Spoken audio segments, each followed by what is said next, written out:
I don't have any money to play around with, and I'm struggling just to make it day by day. So, I've been cutting back on things like food expenses. It really hit me how good of a life I was given when I was living at home. Thanks again, Liam said, somewhat embarrassed, as we met after a long time. While I'm happy to hear these words, I've been sending him money every month. Despite providing him with more than enough to get by, I wonder why he needs to live like this. I've been sending you money every month, isn't that enough? Right. Sorry, I haven't properly thanked you for that. Thanks for transferring $20 every month. It's been enough to cover the water bill. $20? What's going on? I felt as though someone had thrown water on my face as I woke up. I've been preparing a lot more than that amount for my son each month. Wait, what do you mean $20? I've been transferring $4,000 a month. Thinking there must be some mistake, I clarified the amount to my son. However, at my words, Liam exclaimed, "What?" in surprise. $4,000! I haven't received such a large amount. Only $20 is being transferred into my account every month? There's no way. When I confronted Liam about why he hadn't discussed with me that only $20 was being transferred, it turns out we had a small fight when he started living on his own.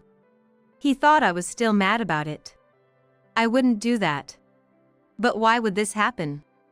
As I pondered, I remembered something crucial. Could it be that person? My name is Ellie. I've been running the real estate business I inherited from my father for 3 years now. Initially, I was managing a nail salon. When the nail salon began to take off, my father suddenly passed away in a car accident. The inheritance first went to my mother, who had been a housewife for many years and had no business management knowledge. Ultimately, I took over my father's company. Though I had some business acumen, managing a nail salon was vastly different from a real estate business. It was tough at first, but with the help of the staff who had already been working there, we've finally started to get on track and achieve a stable business operation. I live with my husband Aiden and our son Liam, who just started college this year. Aiden and I got to know each other in high school, which led to us dating. After dating for about a decade, we got married when I was 26. And I found out I was pregnant that year. My in-laws were truly delighted. They were very close. Are you okay with the morning sickness?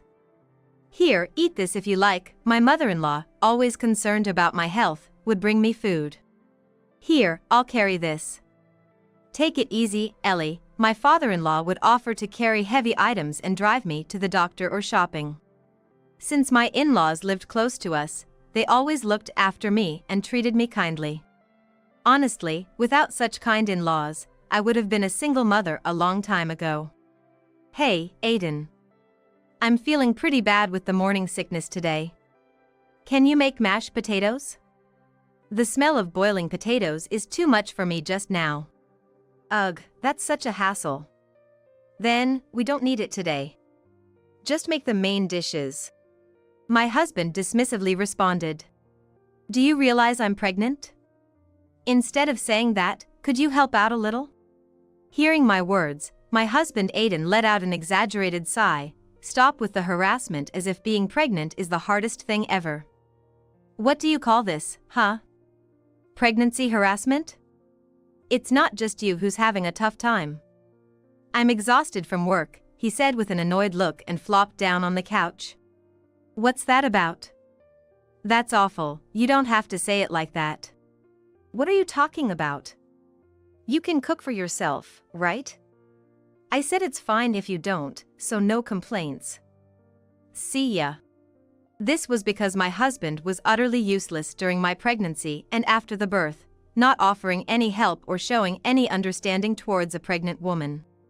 And above all, what troubled me was Aiden's gambling habit. He was the type to frequent casinos since we were dating, claiming it was just a way to kill time with only $100, but I didn't worry too much about it. However, after we got married and I started managing our finances, I realized how much money he was actually spending on gambling. It was terrible. Hey! Aiden, where's this month's living expenses? Make sure to put it in. Eh? I lost yesterday, so it's not gonna happen this month. Lost? You know we're having a baby, right? I know. I'll quit gambling once the baby is born. My husband laughed it off, showing no sign of remorse. Despite this, my in-laws frequently admonished him, Aiden, don't just sit around, help Ellie out. But it was like talking to a wall. He never listened. I thought about divorcing him countless times. However, there were several reasons why I continued with the marriage. The first was the presence of my in-laws, who were looking forward to the birth of their grandchild. Ellie, we're really sorry. It's our fault for raising him to be like this. We want to see our grandchild, but please prioritize yourself and the baby. It's sad, but if you want to divorce, we won't stop you. Aiden has been the worst as both a father and a husband. Oh, please you guys. Seeing how much they cared for me and shed tears, my in-laws. Seeing them like that, I couldn't easily choose to divorce. And there was another reason. It related to my job. Though my business was starting to stabilize, I worried if I could support Liam alone if my company faced difficulties after a divorce. I was also bound by the old-fashioned belief that children should have both parents. In the end, I chose to ignore my useless husband's presence and went ahead with giving birth. Seeing my adorable child made me resolve to make him happy no matter what. But it seemed I wasn't the only one who thought so. I'm really sorry for everything up to now. I didn't feel like a father until our child was born, but holding our son now, I finally feel like I've become a father, said my husband, holding our son and shedding tears. It seemed he was finally ready to repent and apologized for everything up to now. From his expression, I felt there was no lie in his words. Can I trust you? Will you help out properly with childcare and household chores from now on? And most importantly, the gambling, right. I understand. I promise I won't do it anymore. All right, I'll trust you one more time. With that as his last chance, I forgave my husband's past words and actions, and we started over as a family of 3.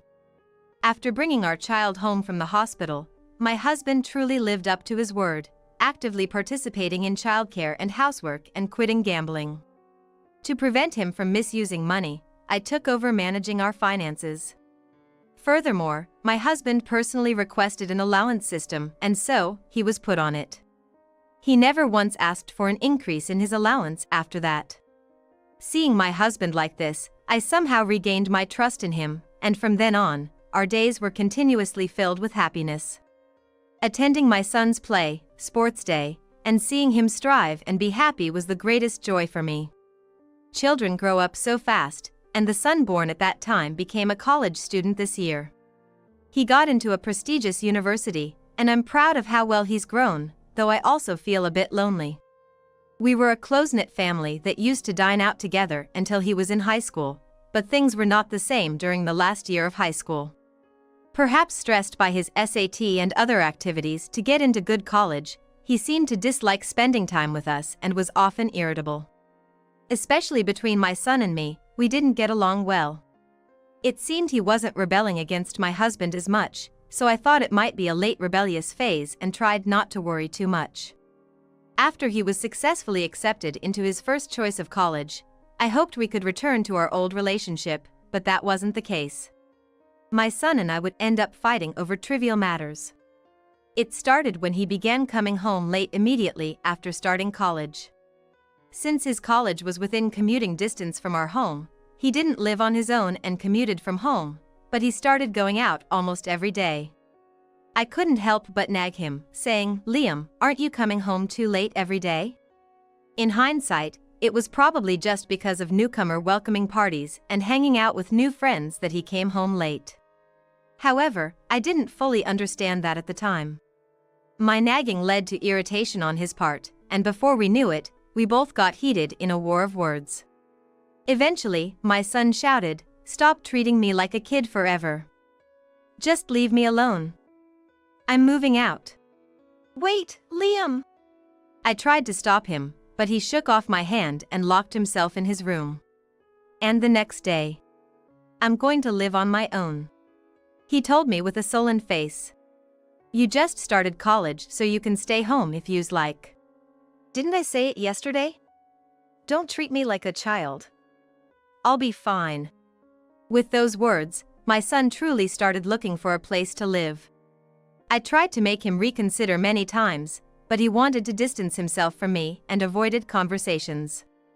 Eventually, we didn't reconcile, and within a month, my son really started living on his own. On the day before my son left home, I asked my husband, "Do you think he'll really be okay? Just let him be. He left on his own, after all. He's still such a child. Living on his own will be an experience. Let him do what he wants," he said. However, despite being a college student, my son was still a minor. He mentioned starting a part-time job, but given the university's high academic standards, I wonder if my son can really manage with a job on the side. I was incredibly worried about Liam's impulsively decided solo living situation. So, I decided to send Liam $4,000 a month. I decided to provide him with a monthly allowance. Running my own company, I manage all the finances, both business and personal. I figured out that with some careful planning, I could afford to send him the money. No matter how much he might think I'm meddling or dislike it, I didn't want him to struggle financially and ruin his precious student life. When I discussed sending Liam money with my husband Aiden, he just laughed and called me a worrywart.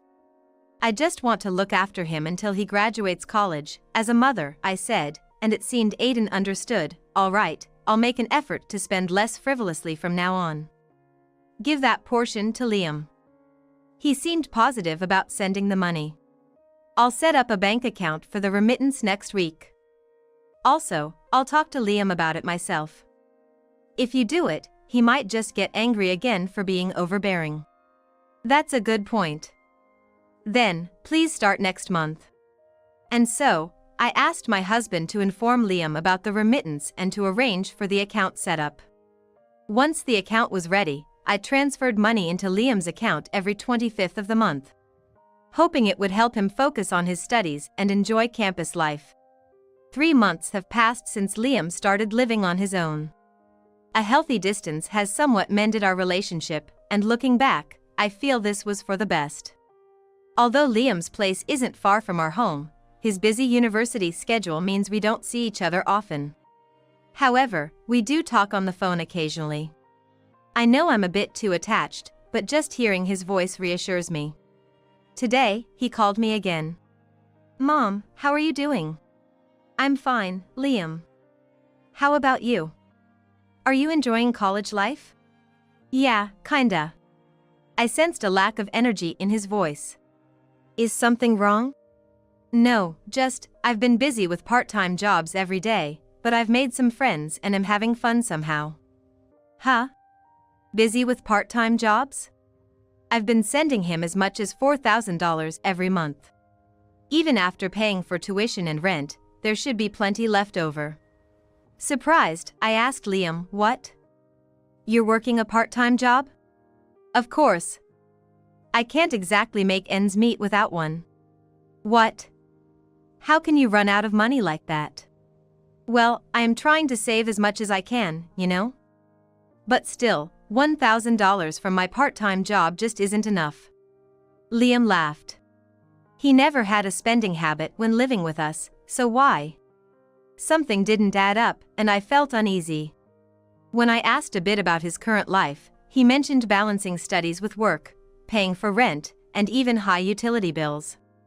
I don't have money to play around with, I'm struggling just to live day by day. So, I've been cutting back on things like food expenses. It really hit me how good of a life I was given when I was living at home.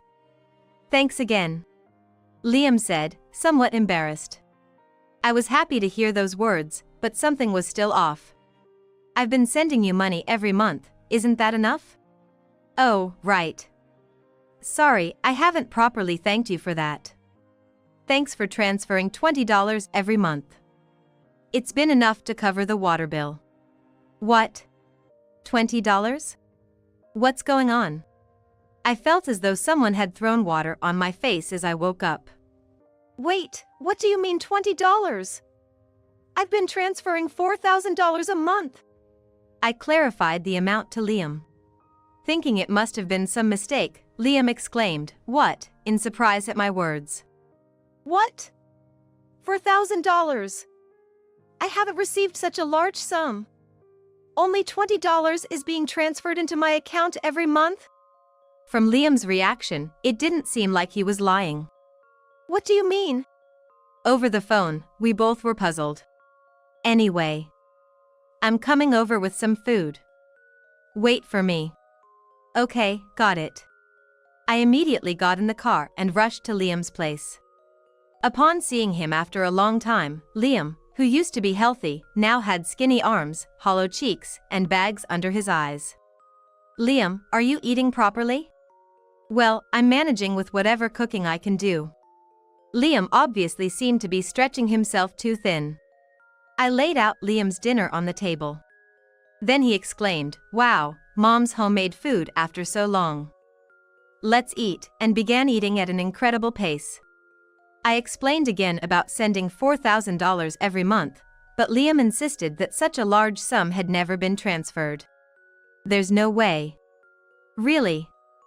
Look. Liam showed me his bank app, displaying a balance of $60, indicating that indeed only $20 had been transferred monthly. Liam had two accounts, one Aiden had set up for remittances and another for his personal use, including credit card payments. The other one is an account Liam uses for his personal credit card payments. The remittance account was solely for monthly allowances, so it was easy to see the balance. No way. It's okay, really. Don't worry about it. Liam said apologetically. Liam, why didn't you consult me before you got to the point of being so thin? You didn't think I'd believe that amount was enough for living, did you? Honestly, I did wonder why only $20. But we had fought before I left home, and I thought you might still be mad. Plus, I was grateful for any help. I couldn't bring myself to say anything. My considerate son. It must have been hard for him to say anything. I regret not realizing sooner what he was going through. But why would this happen?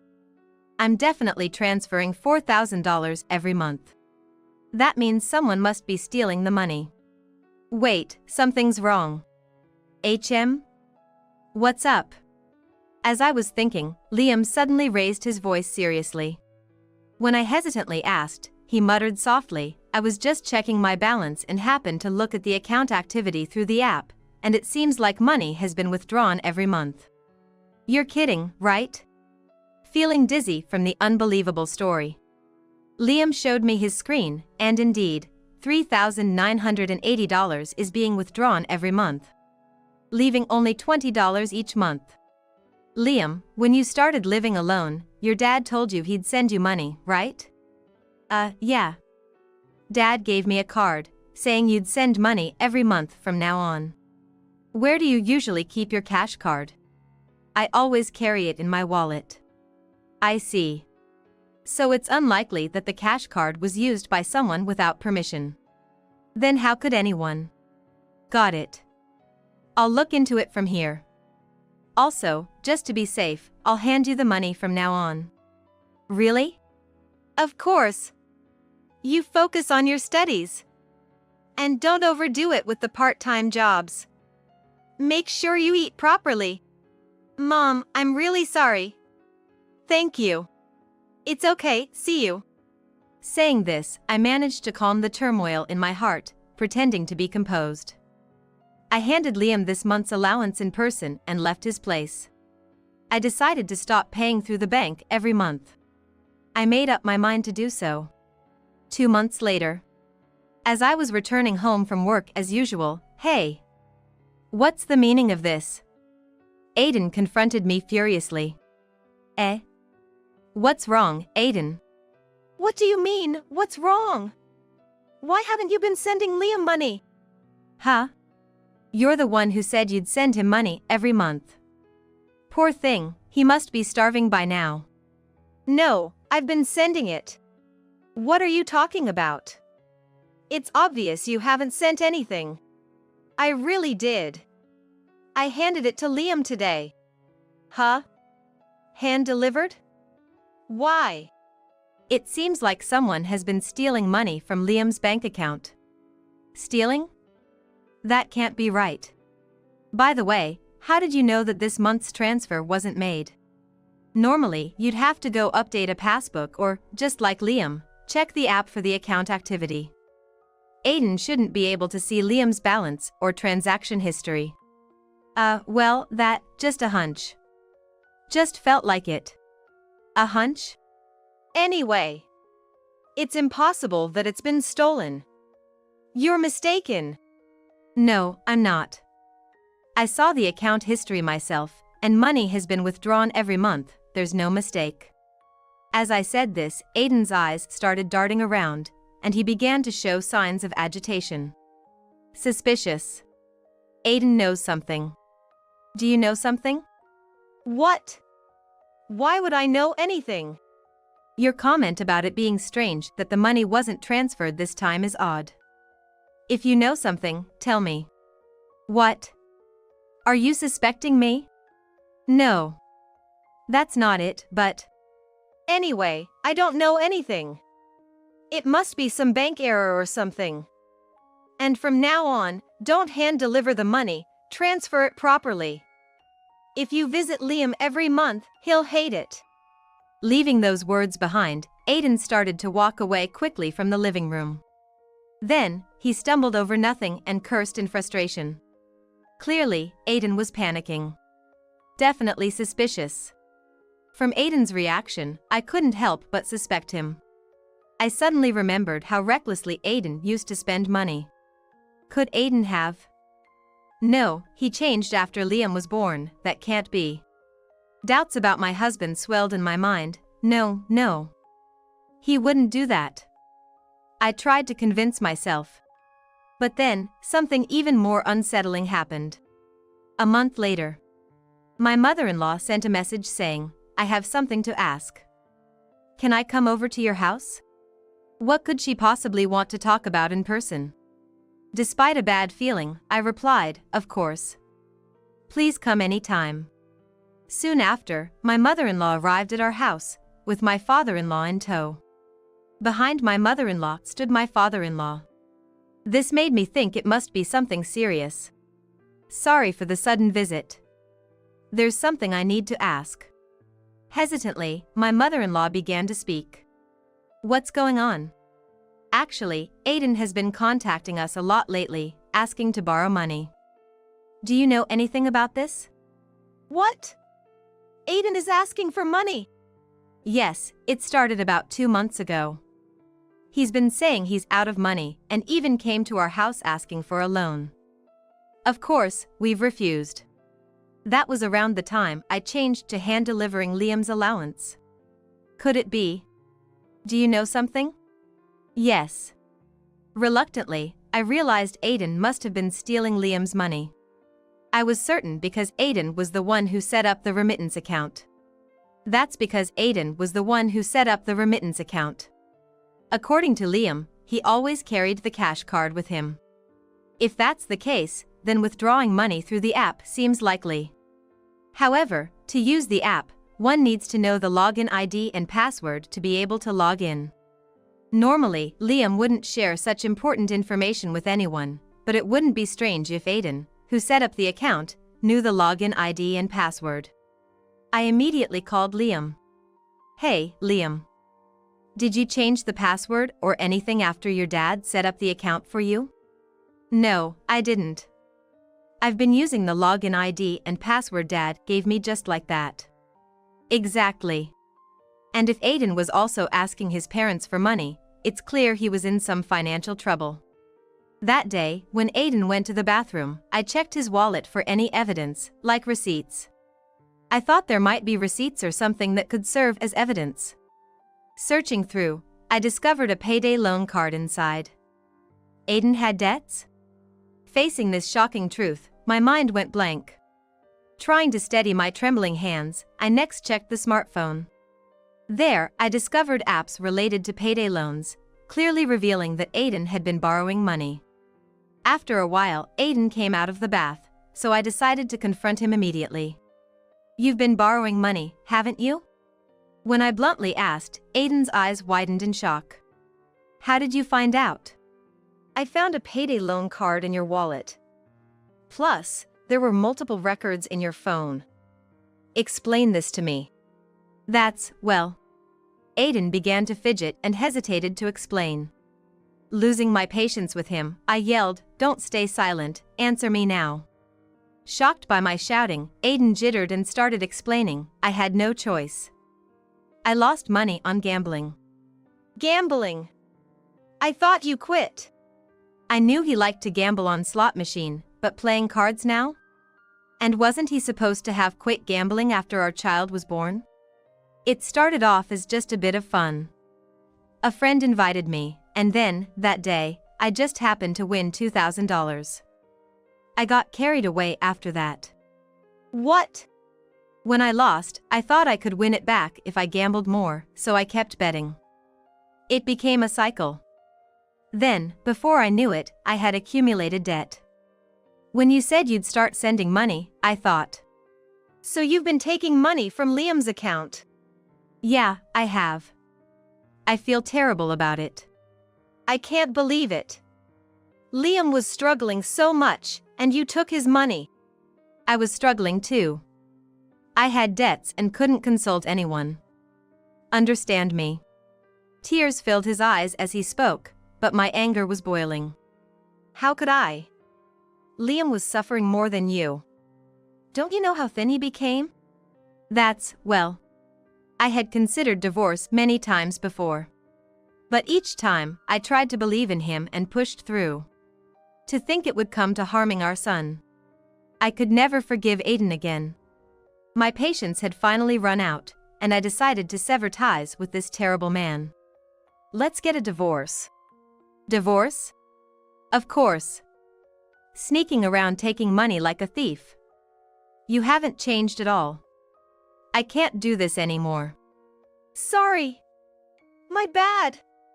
Don't say that. I'll change, I promise. Please, forgive me. It's too late. I'm leaving this house tomorrow. As Aiden pleaded desperately, I swiftly packed my things. I wanted to get the divorce over with as quickly as possible. I'll have someone pick up the boxes later. You can send them COD. I'll let you know the address. Hey! Are you really leaving? Yes. And the money you've been taking, you're going to pay it back. You're kidding! I don't have that kind of money. I already told you I have debts I can't even pay back. Sorry, truly. Please forgive me. Aiden was groveling on the floor, begging for forgiveness. But no matter how much he apologized or groveled, I wouldn't forgive him. If you don't intend to return the money, I might as well hire a lawyer. It's clear you'd lose in court. No way. What will it be? You'll pay it back, right? Realizing I was serious, Aiden finally gave in. Okay, I understand. I explained everything to Liam and told him about the divorce. I can't believe Dad was the culprit. Liam was astonished. If Mom has decided to divorce, I'll respect your decision. Thanks for standing up for me. Thus, our divorce was finalized smoothly. I was paid the entire amount of approximately $12,000 that Aiden had taken. I don't know how he managed to come up with such a large sum, but he probably borrowed it from payday lenders again. Years have passed since then. My company is still managing steadily, now with more employees, and it has continued to grow into a fairly large business. I plan to continue sending Liam money until he graduates from college. Honestly, without Aiden's wasteful spending, I've been able to make the payments without any problem. Taking this as an opportunity, Liam quit his part-time job and has returned to a healthy weight, now focusing on his studies and enjoying campus life. As for Aiden, it seems he's been completely disowned by my in-laws, cut off from any contact. I heard through the grapevine that he's now visiting a psychiatrist. He was probably suffering from gambling addiction. and he is still living a life buried in debt. On my end, my relationship with my in-laws remains excellent. I have a friendship-like relationship with my mother-in-law, often going out for lunch and having a good time talking about trivial matters, while my father-in-law has found common hobbies with Liam, like fishing, serving as a substitute father. Marrying Aiden might have been a mistake, but meeting my kind in-laws and wonderful son is an irreplaceable treasure of mine.